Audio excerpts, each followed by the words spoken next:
అమ్మతో గిరి ప్రదర్శన ఇదే మొదటిసారి. అస్సలు అనుకోలేదు ఇలా జరుగుతుందని. అసలు ఏం జరిగిందో మీరు కూడా చూడండి. డ్యూటీ పర్మిషన్ లేక ఈవినింగ్ కొంచెం త్వరగా పర్మిషన్ తీసుకొని ఇంటికి వచ్చాను. స్నానం అవి ఇవి చేసేసి నేను మా బ్రదర్ ఇంకా స్కూటీ మీద బయలుదేరాం. మా అమ్మ కూడా గిరి ప్రదర్శనకు వస్తానన్నది. సరే రానిరా, అమ్మతో వెళ్దాం గిరి ప్రదర్శనకి అన్నాం. కానీ ఈలోపు మా అమ్మ వస్తుంది అనేసరికి మా వదిన, మీరే అందరు వెళ్ళిపోతాను, నాను ఒక్కదాన్ని ఎక్కడేటి చేస్తాను, నాను వచ్చేస్తాను కదేటాను అన్నది. సరే మీ ఇద్దరు బస్సు పైన వచ్చాడు, మా ఇద్దరం బండి మీద వస్తామని చెప్పేసి వాళ్ళిద్దరిని బస్సు ఎక్కించేసాం. ఇంకా మేము బండి తీసుకొని వచ్చేసాం. రోడ్లన్నీ ఖాళీగా ఉండడం వల్ల మా వాడు ఒకసారిగా ఈజీగా వెళ్ళిపోతాం లేరా గుడి దగ్గరికి అని అన్నాడు. ఎన్ఏడి వరకు బాగానే వచ్చాం. ఎన్ఏడి దాటిన తర్వాత మాకు చుక్కలు కనబడ్డాయండి. ఎన్ఏడి నుండి గోపాలపట్నం వెళ్ళడానికి మినిమం 3 hours పట్టింది. మా వాడు ఈజీగా వెళ్ళిపోతాను అన్నోడే లాస్ట్కి ఈజీగా వెళ్ళలేమని అర్థమైపోయి బండి ఓ పక్కన పెట్టేసి పదరా స్వామి నడుచుకుంటూ వెళ్ళిపోదాం అని అన్నాడు. ఆ బండి ఓ పక్కన పెట్టడానికి కూడా ఒక మినీ యుద్ధమే చేసాం.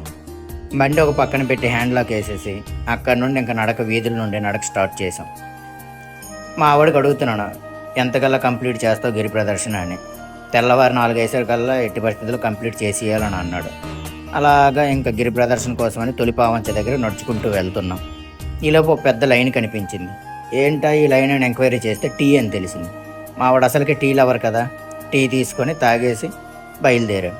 కొబ్బరికాయలు తీసుకొని తొలిపావంచ దగ్గరికి గోవింద గోవింద అనుకుంటూ చేరుకున్నాం. తొలిపావంచ దగ్గర ఉన్న కొబ్బరికాయలు చూసి మావాడు స్టన్ అయిపోయాడు. ఇంతమంది భక్తులు గిరి ప్రదర్శనకు వచ్చారా అని. దేవుడికి మొక్కి కొబ్బరికాయ కొట్టి మేము కూడా గిరి ప్రదర్శన స్టార్ట్ చేసాం. భక్తులందరూ గోవింద నామస్మరణతో గిరి ప్రదర్శన చేస్తున్నారు.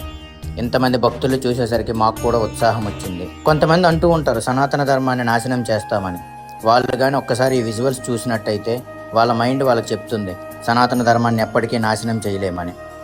మీరు కూడా గిరి ప్రదర్శనకు వచ్చినట్టయితే ఏ ఊరు నుండి వచ్చారో కామెంట్ చేయండి.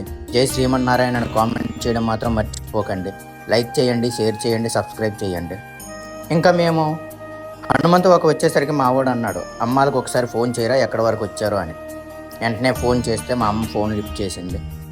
ఎక్కడున్నారమ్మా అంటే, మా వచ్చాం కదే సింహాచలం వచ్చాము అని అన్నారు. ఒరే ఇంకా వాళ్ళు సింహాచలం దగ్గర ఉన్నారట, వచ్చేసరికి టైం పడుతుంది, మనం కంటిన్యూ చేసేద్దాం పదా అని గిరి ప్రదర్శన మా ఇద్దరమే కంటిన్యూ చేసేసాం. అమ్మతో గిరి ప్రదర్శన అమ్మ లేకుండా చేశాను. అంటే మా అమ్మ గిరి ప్రదర్శన మా అమ్మ చేసుకుంది, నా గిరి ప్రదర్శన నేను చేసుకున్నాను. మేము గిరి ప్రదర్శన చేసుకుంటూ ఎన్ఏడి దగ్గరికి వెళ్ళేసరికి 2:40 అయ్యింది. ఎన్ఏడిలో మావాడు కొంచెంసేపు కూర్చుందాంరా అన్నాడు.